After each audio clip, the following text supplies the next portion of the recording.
یہ نشانیاں ظاہر ہوں تو سمجھ جائیں کہ آپ کی زندگی میں خوشیوں کی بہار آنے والی ہے اور کامیابی اور کامرانی کا سورج آپ کی زندگی میں طلوع ہونے والا ہے۔ ناظرین، اچھے وقت کی پہلی نشانی یہ ہے کہ فجر کے وقت خود بخود آنکھ کا کھل جانا۔ ناظرین، جب آپ دیکھیں کہ آپ کی آنکھیں فجر کے وقت خود بخود کھل جاتی ہیں اور آپ کا دل نماز میں لگنے لگا ہے اور نماز کا شوق آپ کے وجود کی گہرائیوں میں اتر رہا ہے اور آپ کو محسوس ہونے لگا ہے کہ اللہ آپ کو اپنی طرف بلا رہا ہے، تو سمجھ جائیں کہ آپ کی قسمت کے دھارے پلٹنے والے ہیں اور قسمت آپ پر مہربان ہونے والی ہے۔ جیسے فجر کے وقت سورج طلوع ہوتا ہے، بالکل ویسے ہی آپ کی زندگی میں خوشیوں کا سورج طلوع ہونے والا ہے، وہ سورج جو کامیابی اور کامرانی کے ساتھ پوری آب و تاب سے چمکے گا۔ نبی کریم علیہ الصلوۃ والسلام نے فرمایا کہ فجر کے وقت اٹھنے والوں کی حفاظت اللہ خود فرماتا ہے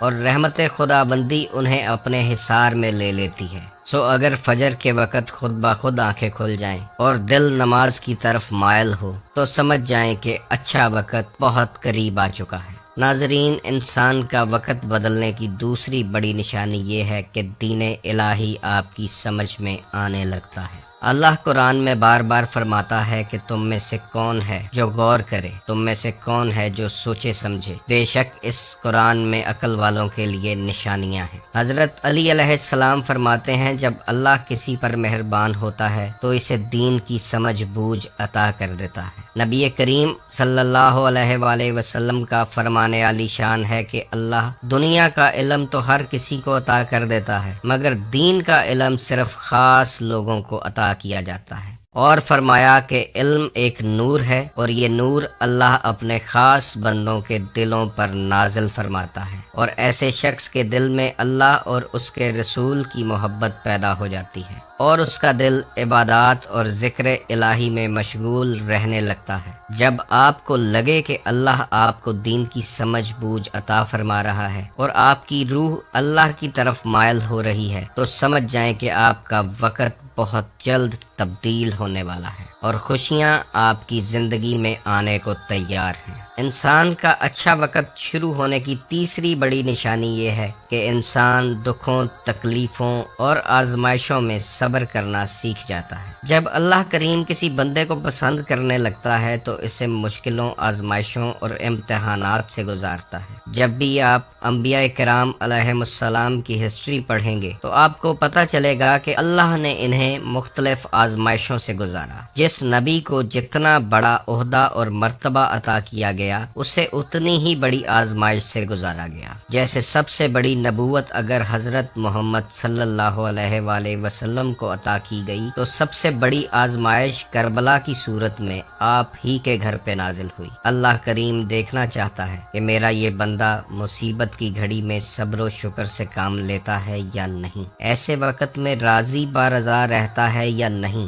جب انسان اللہ کے فیصلوں پر راضی ہو جائے تو اللہ اسے اس دنیا میں بھی راضی کرتا ہے اور آخرت میں بھی۔ جب انسان اللہ کی رضا کے آگے اپنی خواہشات کے گلے پر چھری رکھ دیتا ہے تو اللہ بھی اس شخص کی تمام خواہشات پوری فرما دیتا ہے۔ اگر آپ دیکھیں کہ زندگی آپ کا امتحان لے رہی ہے، آپ دکھوں اور تکلیفوں کے بھنور میں پھنس چکے ہیں مگر اس کے باوجود آپ ثابت قدم ہیں اور آپ کا وجود صبر و رضا کا پیکر بن چکا ہے تو جان لیں کہ آپ کا عروج جلد شروع ہونے والا ہے اور اللہ آپ کو کسی خاص مقام اور مرتبے سے نوازنے والا ہے۔ ناظرین، اچھا وقت شروع ہونے کی چوتھی بڑی نشانی یہ ہے کہ چہرے پر شادابی اور رونق کا نمودار ہو جانا۔ اگر آپ کے چہرے پر رونق، خوشی، مسکراہٹ اور شادابی نمودار ہونے لگے تو سمجھ جائیں کہ آپ کا اچھا وقت شروع ہونے والا ہے۔ اللہ جب آپ پر مہربان ہوتا ہے تو آپ کے چہرے پر نور کی جھلک آنے لگتی ہے اور لوگ آپ کی شخصیت سے متاثر ہونے لگتے ہیں۔ اس چہرے کی رونق کا تعلق سکون سے ہے اور سکون وہ دولت ہے جو بڑے بڑے وزیر، کبیر اور حکمرانوں کے پاس بھی نہیں ہے۔ اللہ چاہے تو یہ سکون مٹی کے ٹوٹے پھوٹے گھروں میں نازل فرما دے اور چاہے تو بڑے بڑے عالی شان گھروں اور محلات سے اس سکون کو اٹھا لے۔ ناظرین، اگر آپ سوچیں تو مسکراہٹ شکرانے کی ایک خاص قسم ہے۔ جب آپ ہر حال میں مسکراتے ہیں تو آپ اللہ کا شکر ادا کر رہے ہوتے ہیں۔ جب آپ کو لگے کہ آپ کی شخصیت سے غصہ ختم ہو رہا ہے، چہرے پر مسکان ہے اور دل میں سکون ہے، تو یہ جان لیں کہ آپ کی زندگی میں خوشیوں کی بارش